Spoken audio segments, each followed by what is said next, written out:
자, 공납은 원론적인 것부터 한번 볼까요? 공납은 일단 걷는 세금이 가구세예요. 그러니까 지역의 특산물을 걷는데 뭐에다 부과하는 거예요? 가구당 부과하는 거죠.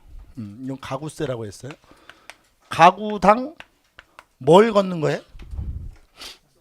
특산물, 지역의 특산물 걷는 거예요.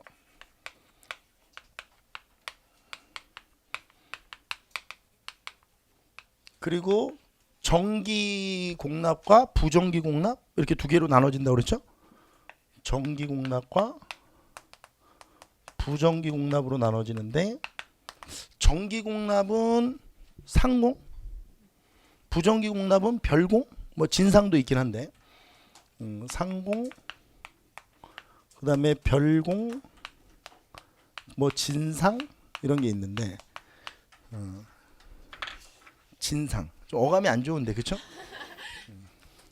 근데 이쪽으로 단어 뜻부터 좀 볼게요.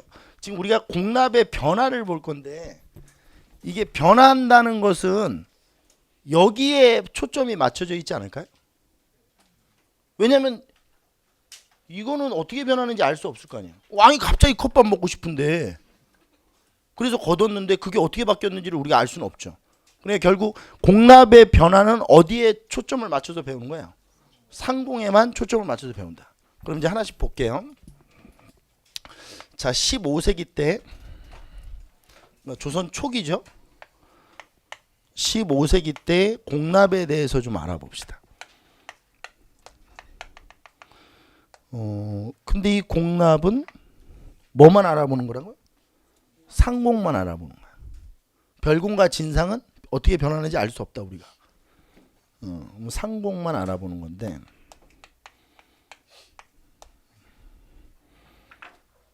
이게 가구당 걷는 거라는 거죠. 그럼 가구세네, 가구세. 근데 이제 여기서부터가 또 중요해요. 어떻게 변하는지 볼게요. 이 공납은 왼쪽에 공간 없는 사람들 욕하시면 안 돼. 선생한테 욕하기 없어, 알겠어? 그 옆에다 조그맣게 쓰면 되지. 응? 이 공납은 세금 자체가 태생적인 문제점을 갖고 있어요. 그러니까 생길 때부터 문제가 있는 세금이야. 그 첫 번째 문제가 뭐냐면 가구당 걷죠. 그러면 잘 사는 한 가구, 못 사는 한 가구가 있을 거 아니에요. 그러니까 예를 들어서 지금으로 얘기하면 뭐 엄청난 대저택에서 사는 가구도 한 가구잖아. 그리고 뭐 단칸방에서 네 식구 다섯 식구가 사는 가구도 한 가구 아니에요? 근데 이 둘이 내는 세금의 액수가 어때요? 아, 나 또 확 열받는데 이런 얘기하면. 이거 말이 안 되는 세금이잖아. 이 사람과 이 사람이 어떻게 내는 세금이 같을 수가 있어요. 근데 이거를 전혀 고려하지 않는다는 거죠. 그래서 가구당 걷는다는 것은 또 제가 이런 얘기 한다고 저 새끼 저 빨갱이가 맞네. 그런 얘기 좀 하지 말고 그런 얘기가 아니라니까? 내 얘기는 그런 문제를 얘기하는 게 아니야. 그리고 제가 계속 얘기하죠. 전 빨갱이가 아니라고. 내가 빨갱이면 빨갱이라고 얘기를 할게. 알겠어요? 나는 파랑이. 네 식구가 단칸방에서 사는 집도 한 가구고 200평 넘는 대저택에서 사는 집도 한 가구인데 이 집하고 내는 세금의 양이 같다는 것은 말이 안 된다는 얘기예요. 그거는 제가 아까 전에 얘기했지만 그건 상식적으로 말이 안 되는 거 아니에요. 어떻게 세금을 같이 거둘 수 있어? 똑같은 액수를. 그러니까 결국 이 공납이라는 세금은 첫 번째 뭐가 잘못되냐? 빈부격차 고려가 안 돼 있는 세금이야. 그럼 빈부격차 고려가 안 돼 있다는 것은 이게 뭐냐 도대체? 이거는 농민들 입장에서는 엄청나게 힘든 세금이죠. 엄청나게 힘든 세금이야.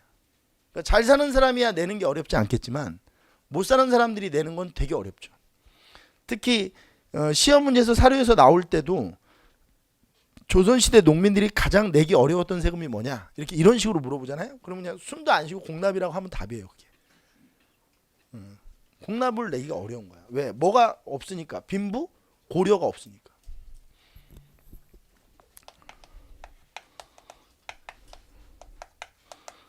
저는 좀 재수없게 들릴 수도 있는데 저는 제가 수험생들한테 수업하면서 저는 세금을 많이 낸다고 얘기해요.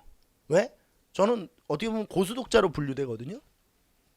여러분들이 생각하는 것보다 제가 돈을 훨씬 많이 엄청 많이 벌어요. 그렇게 안 생겼죠? 돈 정말 많이 벌 것 같지 않지 않아요? 돈을 많이 벌 것 같아요? 아니 그렇게 안 생겼어요. 저희 친구들이 맨날 넌 그렇게 안 생겼다고 얘기해줘요 저한테. 근데 제가 생각하는 것보다 돈을 많이 벌거든요.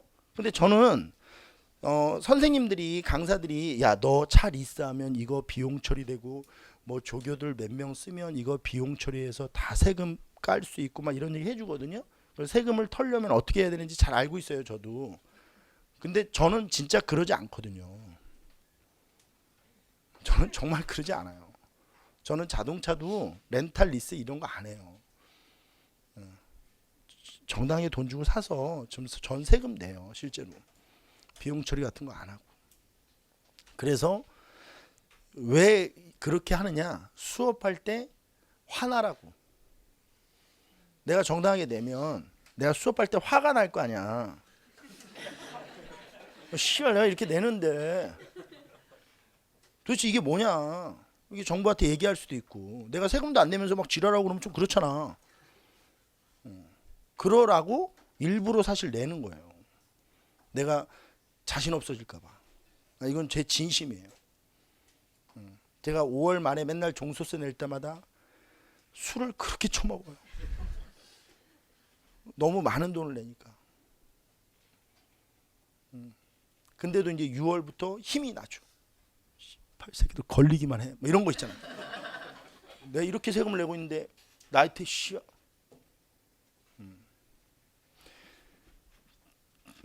또 하나는 이런 얘기를 할 때 이건 제 개인적 또 하나는 이런 얘기를 할 때 안 쪽팔리려고요. 세금은 당연히 빈부격차를 고려해서 걷는 게 맞아요. 돈을 많이 버는 사람한테는 많이 걷고 돈을 못 버는 사람들한테는 적게 걷는 게 그게 맞는 거예요. 근데 선생인데 그래도 명색이 내가 돈을 많이 그래도 버는데 그럼 많이 내야죠. 그래야 이런 얘기할 때 안 쪽팔릴 거 아니에요. 지는 많이 벌고 적게 내려고 막 하는데 이런 얘기하면 좀 쪽팔리지 않을까요? 그래서 안 그렇게 살려고요. 그래서 내라는 대로 내요. 씨발 진짜. 그러고 있어요. 욕할 수 있잖아요. 욕하지 마요? 욕할 수 있죠. 욕 나와요. 이거는 아닌 것 같아. 빈부격차고요. 그리고 또 하나는 이것도 이제 이 두 번째 문제가 재밌는데 제가 이제 이거 알고 있는 분들도 알고 있는데 제가 기본반 할 때 제가 제 자랑하는 거거든요. 이제 수업을 잘 들어보면 제가 그 광해라는 영화 시놉시스를 제가 썼어요. 제가 이제 시나리오를 쓰고 있는 사람인데 제가 광해라는 시놉시스를 쓸 때 생각한 게 뭐냐면 거기 나오는 영화를 보신 분들 기억하세요? 사월이라는 캐릭터예요. 그 제가 이 사월이라는 캐릭터를 굉장히 신경을 많이 썼거든요. 뭐냐면 이 사월이가 거기 영화에서는 심은경이라는 배우가 그 역할을 했어요. 근데 이제 그 사월이가 원래 산에 살아요. 산. 자기 집이. 근데 공납이 뭐로 날라오냐면 전복이 날라와요. 자기는 산에 사는데. 근데 이걸 이제 아빠가 낼 수가 없으니까 전복을 사서 내야 되잖아요. 근데 선생님 안 낼 수 있죠. 안 내면 지금처럼 되는 게 아니고 옛날에는 세금을 안 내면 낼 때까지 관아에 끌려가서 쳐맞는 거예요. 세금 안 내면 죽는 거예요. 맞아서 장도 골라서. 그러니까 이제 어떻게든 내는데 돈이 없으니까 전복이 비싸잖아요. 지금도 비싸요. 전복은. 옛날엔 되게 비쌌거든요. 양식이 안 되니까. 그럼 전복을 세금으로 내려면 돈을 많이 액수가 필요하니까 그 아빠가 러시캐시 이런 데서 돈을 빌렸겠죠. 그렇잖아요. 서민 대출 해주는 데가 그런 데밖에 없잖아요. 그럼 러시캐시에서 돈을 빌리면 어떻게 돼요? 무가 돼요. 그 선전 알죠? 사람이 무가 된다고. 그런 데서 돈을 자꾸 빌리면. 그래서 아빠는 무가 돼서 돌아가시고 그 심은경이가 팔려요. 그래서 이제 궁중무술이가 된 거예요. 노비가 된 거죠. 근데 이제 가짜 왕인 이병헌한테 그 얘기를 막 하니까 이병헌이가 그런 게 어딨냐 세상에 막 그러잖아요. 그런 게 있어요. 그게 공납이에요. 이걸 뭐라고 하냐면 생산하지도 않는데 세금이 부과되는 거예요. 보통 세금은 생산한 사람에게 부과하는 거잖아요. 근데 이 공납은 그런 게 아니에요. 불산과세라고 해서 생산하지도 않는데 세금이 부과돼요. 이건 왜 이런 식으로 되느냐? 여러 가지 이유가 있는데 이런 경우가 제일 커요. 그러니까 옛날에는 이 지역에서 났는데 생산이 됐는데 기후나 조건이 바뀌어서 이 지역에서 안 나는 경우도 있겠죠. 근데 그런 거를 그때그때 고려해서 걷질 않아요. 그냥 걷는 사람 편리하게 그냥 걷는 거예요. 그리고 또 이런 경우도 있겠죠. 아까 전에 풍기 얘기했는데 내가 풍기에서 살고 있어요. 근데 나는 인삼 농사를 짓지 않아. 그럴 수도 있잖아요. 근데 그게 반영이 안 돼. 그러니까 풍기에서 살면 그냥 내야 되는 거야. 왜? 풍기의 특산물은 뭐니까? 그럼 이제 가서 얘기를 하겠죠. 그리고 또 인삼 같은 경우는 뭐 7년마다 한 번씩 수확하고 이러는 거 아니에요? 그럼 내가 인삼을 사실 또 재배하더라도 올해 생산을 못 할 수도 있잖아. 그럼 이제 관아에 가서 사또 제가 올해는 인삼을 수확을 못 합니다. 그럼 사또가 그런데 아니 제가 공납을 낼 수가 없어요. 네. 이게 공납이 알겠어? 그러니까 전혀 반영이 안 돼. 이렇게 불산과세가 되니 문제가 아주 심각해지는 거예요. 특히 이 부분을 이해를 잘 하셔야 돼. 불산과세 뜻이 뭐라고요? 생산되지 않는데 세금이 부과되는 거예요. 그럼 생산되지 않는데 세금이 부과되면 어떤 일이 있는지 한번 보여드릴게요. 장사를 하는 사람들이 있을 거 아니야. 뭐 전복 장사하는 사람도 있고 인삼 장수도 있고. 그럼 그 사람들은 공납 시즌이 되면 그 품목별로 공납 시즌이 다 다른데 공납 시즌이 되면 이거는 장사꾼들 표현으로 얘기하면 대목이네. 그잖아. 확 땡기는 거지 뭐. 전복 수요가 많아질 거 아니에요. 불산과세니까. 그러면 전복을 파는 사람, 인삼을 파는 사람은 그 공납 시즌에 맞춰서 물량을 준비해 놓고 그리고 수요가 많으니까 그걸 파는데도 가격을 어떻게 하겠어? 높여받겠지. 그럴 거 아니야. 가격을 높여서 파는 거야. 그리고 이제 시간이 5년, 10년이 지나. 그럼 이제 장사꾼들이 어떻게 되느냐? 아예 가서 조사를 하는 거야. 너 올해 인삼 재배했니? 안 했으면 내가 대신 내줄게. 재배했는데요? 그러면 씨발 뭐 이러고 재배했니? 안 했는데 내가 대신 내줄게. 우리 이름 적고 이름 적고 그래서 같이 내는 거야. 그리고 이제 이 사람들은 내고 나중에 인삼값을 뭐로 받겠어? 이 사람들이. 그렇지? 이 농민들이니까 쌀 수확할 때 쌀로 받는 거야. 근데 인삼 한 근에 예를 들어서 쌀이 한 마리다. 그러면 인삼 2근 내주고 쌀을 2마리를 걷는 게 아니지. 한 20마리씩 걷는 거야. 그러니까 이걸 당한 농민들은 나중에 안 한다고 하겠지. 그럼 안 하면 어떡할 건데? 이게 방법이 없네. 방법이 없어 이 사람들은. 이렇게 상인들이 대신 납부를 해주는 걸 뭐라고 하냐면 대납이라고 해요. 그럼 이 대납을 통해서 누구들은 이익을 얻겠어. 상인들은 막대한 이익을 얻고 그 이익 때문에 누군 죽고. 이게 대납이야 대납. 이거는 누가 한다고요? 상인들이 한다고. 그럼 이제 시간이 지나면 어떻게 되는지 보세요. 16세기가 되면 이것도 되게 재밌어요. 16세기가 되면 봐요. 상인들이 이제 대납을 막 하잖아요. 그럼 이제 이걸 걷는 사람들이 지방의 아전들이거든요. 근데 아전들이 가만히 보니까 이 새끼들이 이익을 많이 얻는 것 같아. 그래서 이제 상인이 여기 보세요. 하루는 이제 상인이 인삼을 들고 이렇게 와서 뭐 일용이 있고요, 뭐 삼용이 있고요, 철용이 있고요, 뭐 이렇게 막 다 냈어. 다 줬단 말이야. 그럼 이제 여기 아전이 이걸 걷었어 이렇게. 그래. 이거 뭐 이거 누구 거라? 철용이 거. 그럼 이제 막 걷었어. 다 걷었는데 얘가 보니까 이 상인이 이익을 많이 얻는 것 같아. 그래서 얘가 야, 너 일로 좀 와봐. 너 오늘 끝나고 너 저녁에 시간 좀 있어? 왜? 너 나랑 한잔 하자. 왜? 그러시죠.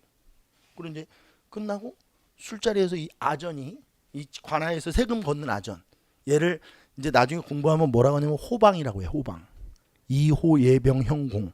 이 호방 아전이 얘한테 이제 물어본 거야. 야, 이 새끼 이거 너 요즘 재미 좋지? 뭐 그냥 너 씨야 작년에 얼마 벌었어? 이 새끼 이거 너만 그렇게 재미 보면 어떡해? 너 이거 얘기해봐. 너 작년에 얼마 벌었어? 너 인삼 한 근이 너 쌀 한 마리인데 너 인삼 한 근씩 내고 너 씨 막 두 마리씩 걷고 그러는 거 아니야? 너 얘가 더 걷는데요? 야, 두 말보다 더 걷어? 그럼 세 마리씩 걷는다는 거야? 아니요. 더 걷어요.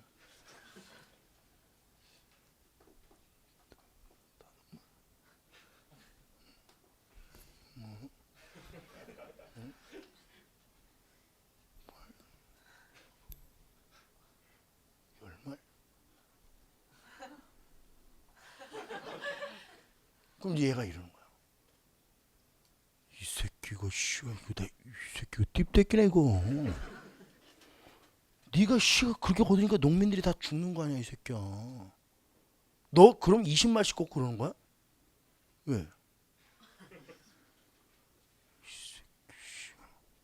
같이 하자.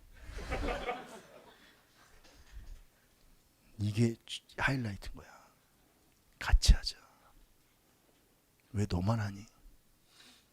그 좋은 걸. 이러면 상인과 누가 결탁되는 거야? 관리가? 최악이네. 우리가 얼마 전에 봤으니까 이렇게 되면 어떻게 되는지 알지? 최악이네, 최악.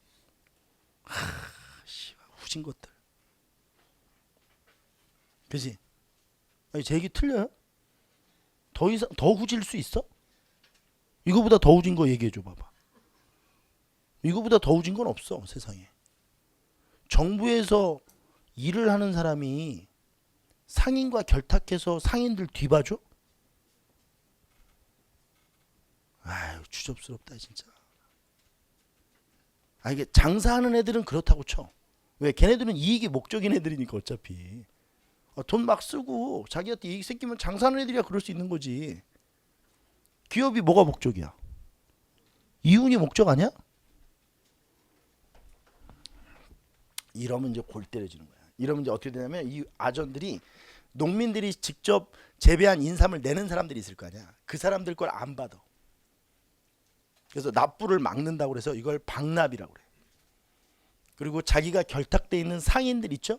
걔네들한테 공동으로 받아. 그리고 나중에 이제 상인이 이 사람한테 했던 것처럼 아까 전에 했던 것처럼 수확할 때 쌀로 걷는 거야. 공동으로 다 규격을 맞춰서. 죽는 거야 농민들은. 이걸 이제 방납이라고 그래. 뭐라고 한다고요? 방납의 뜻은 뭐라고요? 이 방자가 막을 방자예요. 그러니까 납부를 막는 거야. 누가 막아? 아전이. 그러면 이 방납은 아전과 누가 결탁돼 있는 거예요?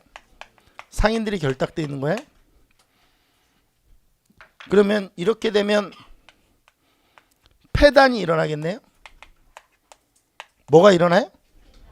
그럼 어떤 폐단이 일어나냐면 일단 농민들은 죽어. 그렇죠? 삥 뜯기는 거니까.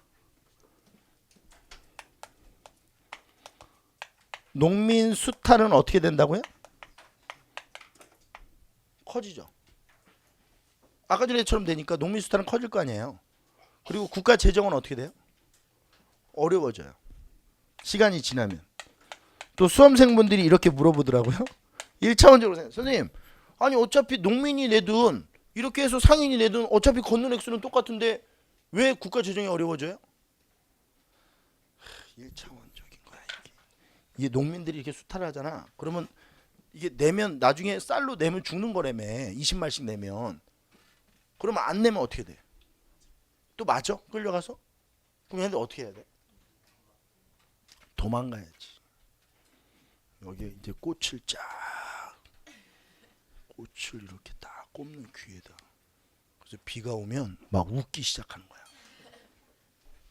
그리고 막 손을 흔들면서 돌아다니. 하늘 보고 웃으면서. 그리고 이제 산 속으로 들어가 숨는 거야. 이렇게 되면 국가 수치 대상원이 없어지지. 근데 지금처럼 찾을 방법이 없어 이때는. 뭐가 있는 게 아니니까. 그냥 숨어버리면 끝나는 거야. 그럼 장기적으로 봤을 때 국가 재정이 어려워지죠. 수치 대상 원이 줄어드니까. 농민 유망의 가속화 이런 게 일어나요. 그리고 이걸 대표적으로 보여주는 게 명종 때 등장한 임꺽정 이런 사람들이야. 이때의 사회 혼란을 보여주는 거야. 명종 때 누구? 꺽정이가 바로 이걸 보여주는 거야. 이때 당시에 농민들의 힘든 상황들. 그리고 더 웃긴 거는 농민 유망이 이렇게 가속화되니까 정부에서는 큰일 났죠.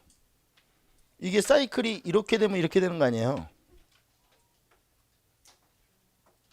이게 이렇게 되니까 이렇게 되고 이게 이렇게 되면 이렇게 되는 거 아니에요? 그럼 이걸 어떻게 해야 돼요? 막아야죠. 농민 유망이 많아지는 걸. 그래서 호패법과 오가작통법이라는 걸 강화시켜요. 호패법, 오가작통법은 원래 전에 있었던 거예요. 호패법은 태종 때 만들어진 거고 오가작통법은 성종 때 만들어진 건데 이미 있었던 이 제도를 굉장히 강화시켜요. 그럼 정리 한번 해볼게요. 호패법과 오가작통법을 강화시키는데 이 두 개가 뭐냐면 유망 방지책이거든요. 뭐 방지책? 그러니까 호패법은 지금으로 얘기하면 이제 주민등록증 같은 거 잘 채워서 지역 이탈하면 찾아내는 거고 오가작통법은 여기 보세요. 5개의 집을 하나의 통으로 묶어서 한 집이 튀잖아요. 그럼 이 튄 집 것까지 내 집에서 세금을 내게 하는 거예요. 연대 책임지는 거죠. 그러면 이 집들이 잘 뭐하고 있겠어요? 감시하고 있겠죠. 저 집이 튀면 큰일 나는 거니까. 이걸 유망 방지책이라고 해요. 근데 제가 여러분들한테 물어볼게요. 자, 얼굴 좀 봐주세요. 얼굴 좀 봐주세요. 이렇게 되면 이렇게 해결한다고? 이런 게 해결 방법이에요? 그러니까 도망가니까 도망가지 못하게 한다고?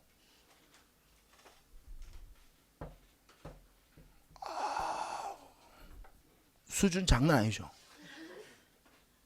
농민들이 도망가니까 이씨 도망가지 못하게. 도망가면 도망가는 이유를 봐야 될 거 아니에요? 그럼 그 도망가는 이유를 없애줘야 안 도망갈 거 아니에요? 그럼 이렇게 하면 어떻게 해요? 그래서 실질적으로 경기도 평택 지역 같은 경우는 마을 전체가 집단으로 다 자살해 버리는 거죠. 목 매달고 아빠가 엄마가 아들 목에다 줄을 걸어서 올려서 죽여요. 실제로 있었던 일이에요. 지금도 그런 집들 있잖아요. 카드값 몇 푼 때문에 차 안에다 번개탄 피워놓고 온 가족이 죽고 그러잖아요. 보잖아요, 뉴스에서. 근데 그렇게 해서 이제 올린단 말이에요. 여러분들 요즘에 취업 안 돼서 지금 공부하시는 거니까 아시겠지만 세상에 제일 초라해질 때가 언제인지 알아요? 돈 없을 때예요.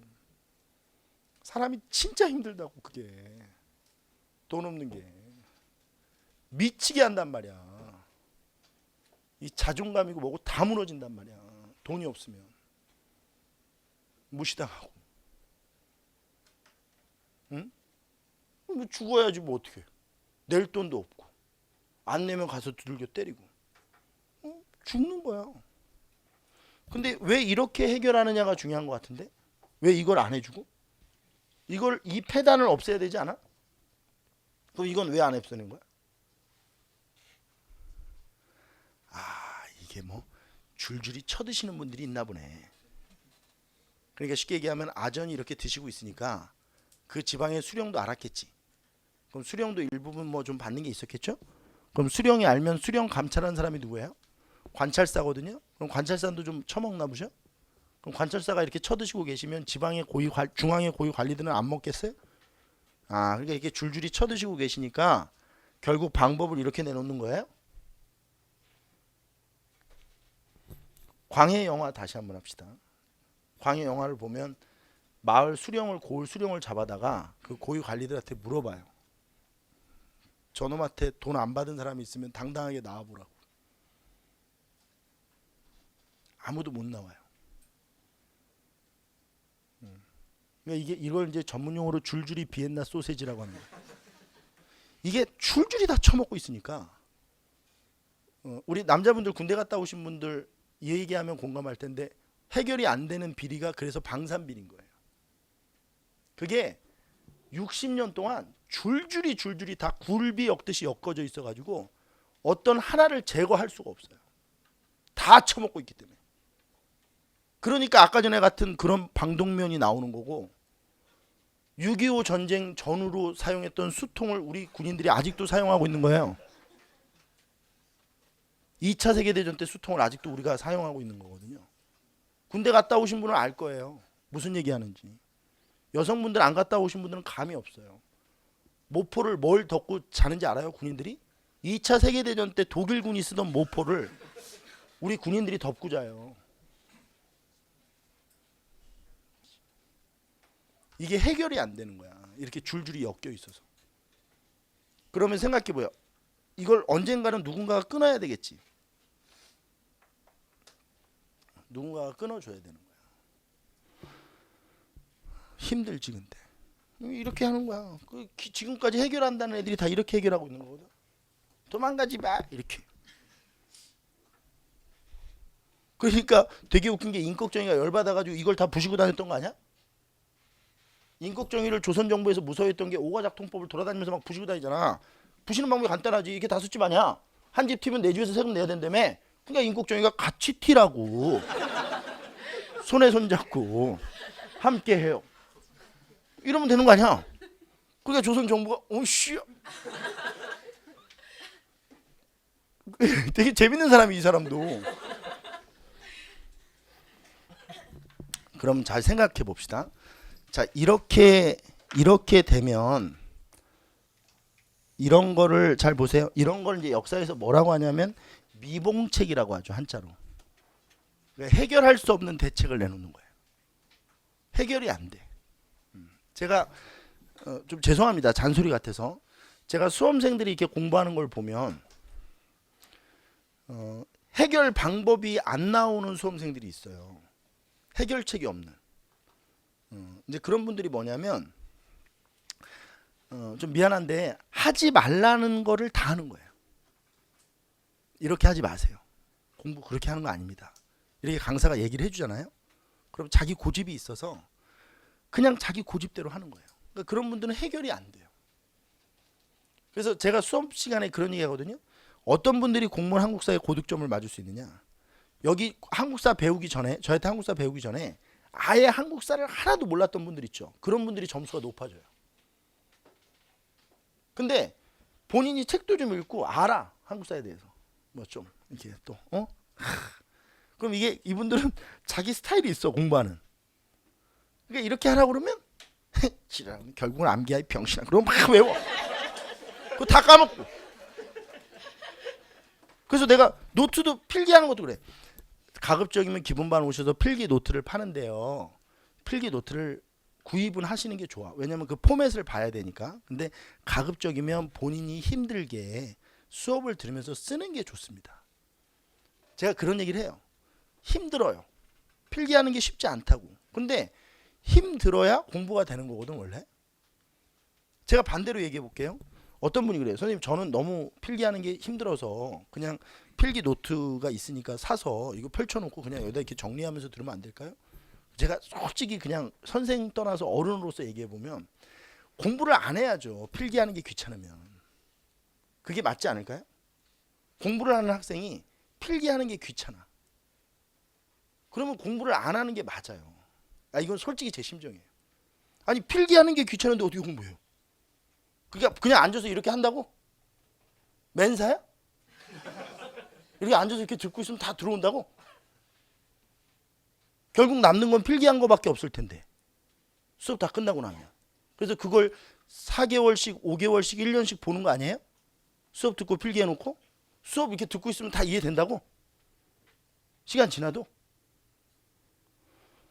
그리고 자기가 필기한 것도 아니고 합격생 필기 노트를 그걸 사서 그렇게 펼쳐놓고 있으면 자기가 합격한다고? 에휴 개풀 뜯어먹는 소리 하고 있네. 말도 안 되는 소리 하고 있어. 자 상식적으로 생각해. 이게 합격생 필기 노트예요. 만약에 해? 그럼 왜 제목을 왜 합격생 필기 노트라고 했겠어? 이 사람은 이걸 필기한 거지. 그러니까 합격했겠지. 남이 필기한 합격생 필기 이런 건 없잖아. 그러니까 이 합격한 사람은 자기가 필기를 했으니까 합격했을 거 아니야. 아니 상식적인 건데 왜 그걸 자꾸 우기냔 말이야. 필기를 하라고 그러면 기분 나빠가지고 입이 이렇게 나고 씨발 안 할 건데. 왜 그러냔 말이야. 왜? 이유가 뭐야? 내가 얘기했잖아. 시키는 대로만 하면 되는 거거든요. 사실은. 왜? 제가 아까 전에 저희 여러분들 처음 만났을 때 뭐라 해요? 19년을 가르쳤다고 그랬잖아요. 그럼 19년 동안 이걸 가르쳐서 먹고 살면 뭔가 이유가 있지 않겠어요? 19년 동안 먹고 산 이유가 있을 거 아니에요. 아니 객관적으로 얘기해 보세요. 어떤 사람이 19년 동안 그 일을 하는데 19년 동안 이 사람이 먹고 살고 있어. 그럼 이 사람이 뭔가 이유가 있지 않겠어요? 없어요?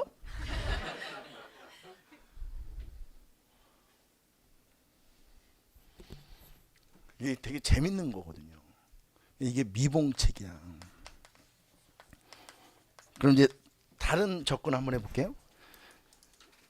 자 보세요. 이게 미봉책인데 그럼 조선의 관리들은 지금 얘기하면 조선의 공무원들은 다 이런 그 미봉책만 내놓는 사람일까요? 아니죠. 사람이 있죠. 사람이 있겠죠. 다 이러고 있겠어요? 공무원들이 국무회의 하면서 저 짓지 말고 받아 적으세요. 수첩 가져오셔서. 그리고 막 수첩에 쓰게 하고 그렇게만 하는 게 아닐 거 아니야. 얘기도 듣고 이런 사람들이 있고 또 자기 얘기도 하는 사람들이 있을 거 아니야. 개 중에 한 명씩.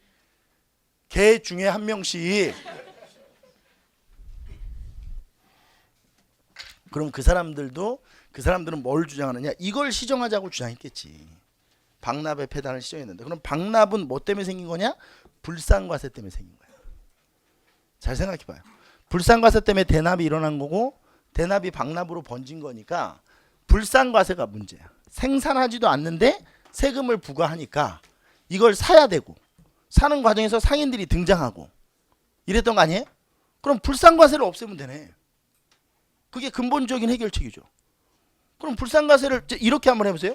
아까 전에 이분이 인삼을 내야 되는데 인삼을 재배하지 않아서 인삼장사한테 사서 내면 나중에 이 인삼장사한테 뭘 줘야 된대? 쌀을 줘야 된대? 그럼 국가에서 거둘 때 처음부터 쌀로 거두면 되지.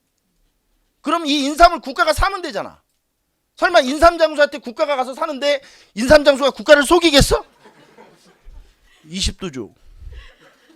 원래는 한두인데 왜 너한테는 20도를 받아야 되겠어? 이러면 국가한테 맞겠지. 그럼 농민들은 적어도 이용을 안 당할 거 아니에요.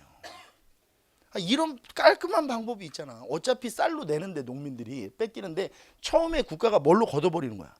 쌀로 걷고 국가가 필요한 인삼은 국가가 구입하면 되지. 그거를 수미법이라고 해. 쌀로 걷는다고. 그래서 이걸 한자로 뭐라고 하냐면 대공. 이게 뭐냐면 이제 공납 대신 뭐 대신? 공납 대신 쌀로 걷는다. 이걸 이제 수미법이라고 한단 말이에요. 이거를 이제 주장했던 사람들이 있어요. 이걸 주장했던 사람들 이름을 외우셔야 되는데 자 볼게요. 이게 앞뒤가 똑같죠? 앞뒤가 똑같은 이름 외우기 쉽지 않아요? 조광조 이렇게 하면 창피할 것 같죠? 앞뒤가 똑같은 이러면 창피할 것 같죠? 맞아요. 되게 창피해요. 앞뒤가 똑같은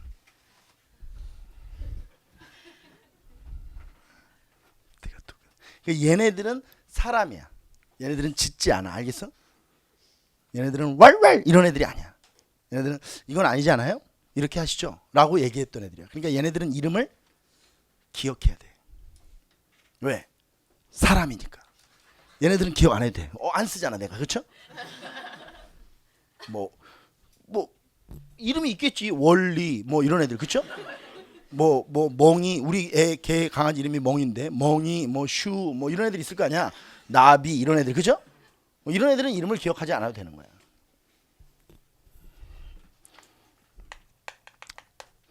유성룡 서해 유성룡 이런 사람들은 수미법을 주장했던 사람이에요. 근데 이게 되게 웃긴 게 자, 이제 여기서부터 문제인데 수미법으로 가면 이게 쌀로 걷는 거잖아요. 그럼 쌀로 걷으면 걷는 기준이 가구가 돼서는 안 돼요. 잘 생각해 보세요. 가구당 쌀을 걷으면 안 되죠. 그럼 걷는 기준도 뭘로 바뀌어야 돼요? 쌀로 걷으려면. 그렇죠. 토지 결당으로 바뀌어야지. 근데 이렇게 되면 반대하는 사람들이 있겠는데? 어떤 사람들이? 그렇죠. 땅 많은 사람들은 반대지. 근데 땅 많은 사람들은 얼마 안 되잖아. 숫자적으로 보면. 5억 이상 버는 사람이 우리나라에 많아?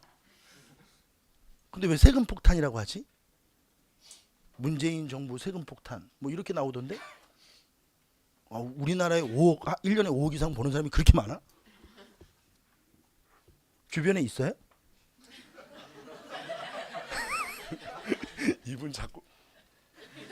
이분이 여기 잘 앉았어. 이분이 표정이 없어. 이분 진짜 표정 없어. 나랑 언제 카드 한번 쳐요. 표정이 없어. 근데 잘 생각해 보면 이거를 수민법으로 하려면 토지 결당으로 바꿔야 되거든. 그럼 토지 결당으로 바꾸면 이 걷는 기준을 바꾸는 거야. 그러면 다시 한번 얘기하지만 땅이 많은 사람들의 반발이 있을 거예요. 그렇죠? 근데 땅이 많은 사람들이 누구야? 그렇게 하면 안 돼. 관리들이지. 그러니까 이 법은 만들어지지 않아. 지네들이 만들겠어? 농민들 세금 다 줄여주고 내가 낼게. 그렇게 해야 되는데 그렇게는 안 하지. 그렇게는 안 하는 거야. 그래서 이게 시행이 안 돼. 그러다가 이제 여기 보세요. 이러다가 쭉 시간이 지나서 시행이 안 되다가 17세기부터 18세기로 오면서 잘 보세요. 17세기에서 18세기로 오면서 이게 대동법이라는 이름으로 시행이 돼요. 무슨 이름으로? 그럼 왜 수미법이라고 안 하고 대동법이라고 했느냐? 이게 대동이라는 게 뭐냐면 동일하게 맞춰내는 거거든요. 그러니까 꼭 쌀이 아니더라도 돼. 그러니까 쌀로 정하면 수미법이라고 해야 되는데 꼭 쌀이 아니고 배로도 돼. 배. 옷감으로 내도 되고 그 다음에 화폐로 내도 돼. 뭐로 내도? 화폐로 내도 상관없어. 그러니까 내기만 하면 돼. 뭐 지정된 물건으로. 대동법은 보세요. 대부분 이제 대동미라고 해서 쌀로 내는데 이 쌀 말고도 뭐 포목으로 내도 되고 화폐로 내도 되고 이렇게 내도 돼요. 근데 대부분이 뭘로 내는 거냐면 쌀로 내는 거예요. 90% 이상이. 그러면 이 쌀을 얼마나 내느냐? 1결당 12두를 내. 1결당 몇 두? 그러면 여기서 1결당이라는 것은 결국 이 기준이 뭘로 바뀐 거야? 토지 결당으로 바뀐 거네. 내는 세금이. 그럼 이제 여기로 와보세요. 일로 와보세요. 여기를 자세히 관찰해야 돼요. 대동법은 이 공납이 가지고 있는 문제점 두 개를 동시에 해결한 거야. 가구당 걷었던 세금을 토지 결당으로 바꾸면 뭐가 없어져? 빈부격차 고려를 안 했던 게 없어지지. 땅 많은 사람은 잘 사는 거 아니에요? 그럼 그 사람들한테 세금 많이 거두면 되는 거고. 불상과세는 저렇게 쌀로 거두면 없어지는 거니까. 그러니까 이 두 개의 문제점을 대동법이 동시에 해결하는 거네요. 근데 중요한 개념이 하나 있어요. 잘 보세요. 이렇게 가구당 걷는 세금은 공납이죠. 상공이라고 하잖아요. 근데 토지 결당 걷는 세금은 우리가 뭐라고 불렀죠? 전세라고 했죠. 그러면 대동법은 공납을 전세화 시킨 거네. 이름을 잘 봐야 돼. 공납을 뭐화 시켜버린 거야? 다시 한번 물어볼게요. 가구당 걷는 세금은 뭐라고요? 공납. 토지 결당 내는 세금은 전세.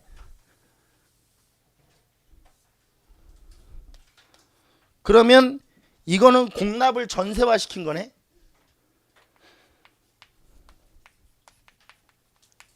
그럼 아까 전에도 얘기했지만 공납이 전세화되면 불만이 있는 사람들이 있겠는데?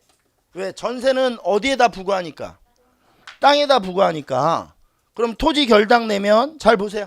이제 여기서 한번 볼게요. 지주하고 소장농이 있어요. 전호. 기억나요? 그럼 지주는 이게 싫죠. 그러니까 시험 문제 나오면 대동법, 지주, 싫어. 이렇게 되는 거죠. 제가 수업을 이렇게 한다고 저의 지적 수준을 의심하면 안 된다고 그랬죠. 지주는 대동법이 뭐예요? 싫어요. 그럼 전호는? 좋죠. 땅이 없는데 안 내도 되잖아. 이게 왜 이 대동법이 시험에 이렇게 많이 나오는지 알 것 같아. 결국 이거는 잘 보세요. 이거는 지금으로 얘기하면 잘 사는 사람한테 세금을 집중시키겠다는 거 아니에요. 좋은 거라니까. 여러분들 그냥 오픈합시다. 여러분들 만약에 죽고 다시 태어난다면 나 이 나라에서 태어나고 싶다 라고 생각하는 나라들 있죠. 응? 그 나라들이 대부분 저 유럽 쪽에 있는 나라들 아니에요? 설마 막 방글라데시 이런 나라는 아니죠. 그런 나라는 아니잖아요. 그 나라들 세금 어떻게 걷는지 아세요? 그 북유럽들 여러분들 태어나고 싶어하는 나라들, 그 나라들 잘 사는 사람들한테 세금 엄청 걷어요. 알아요? 진짜 많이 낸다고. 근데 그 많이 내는데 그 사람들 열받아 해요, 안 해요? 전혀 열받아 하지 않아요. 전혀 열받아 하지 않는다고 그 나라 사람들은. 왜냐면 교육을 어렸을 때부터 이런 교육을 받아서 당연하다고 생각해요. 세금을 많이 내는 거를. 그리고 자랑스러워해요. 자기가 세금을 많이 내는 거를. 그렇게 돼야 되는 게 맞죠. 근데 하나씩 볼게요. 이 전호는 좋아해요. 근데 시험 문제 출제하는 사람, 우리가 어차피 문제를 풀어야 되는 거니까 조금 더 지엽적으로 들어가 봅시다. 대동법이 시행되면 땅이 없는 전호들, 그러니까 전호들은 공납을 내지 않아도 되었다. 그럼 X야. 왜냐면 이걸 이래서 해준 거야. 이건 내야 돼. 이것도 공납이에요. 그러니까 제가 상공의 변화만 알아보겠다는 게 바로 이거야. 그러니까 이제 이렇게 나오는 거지. 대동법이 시행되면 전호들은 공납으로부터 해방되는 게 아니고 공납의 부담이 경감되는 거야. 줄어드는 거야. 왜? 뭐는 안 내도 되니까. 상공은 안 내도 되는데 별공과 진상은 내야죠. 그래서 별공, 여기다 밑에다 쓰세요. 별공, 진상은 존속돼. 어찌 보면 이거는 이제 한계라고 보여지는데, 그리고 이 지주는 싫어했는데, 이게 이제 재미인데, 지주는 싫어하니까 반발을 했겠지. 그렇죠? 저항을 하겠죠. 그래서 되게 웃긴 게 이 대동법이요 점진적으로 시행돼요. 그래서 설득을 해가면서 한 지역씩. 근데 놀라운 거는 이때 당시에 지주들의 퍼센트가 그 땅을 가지고 있어서 대동법에서 좀 불이익을 받는 퍼센테이지가 근세 조선 경감이라는 책을 읽어보면 전체 인구의 한 3.4% 정도 돼요. 지금으로 계산해보면. 그러니까 전체 인구의 한 3% 정도가 대동법이 실시됐을 때 좀 손해를 보는 사람들이에요.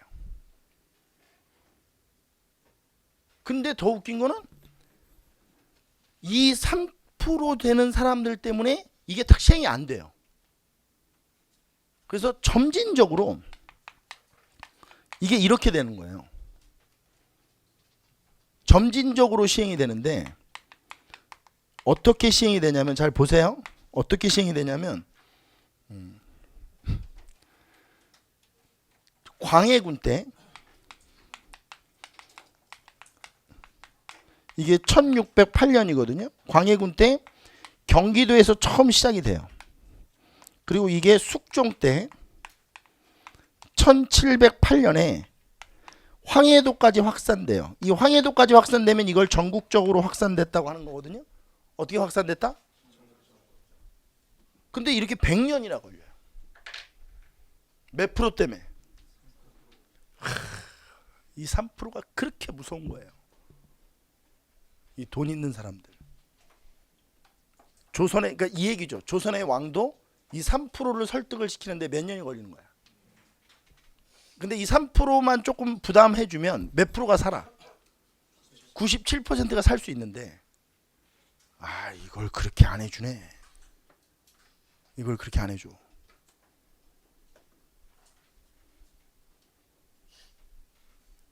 세금 폭탄이래. 그리고 재밌는 거는, 잘 보세요. 재밌는 거는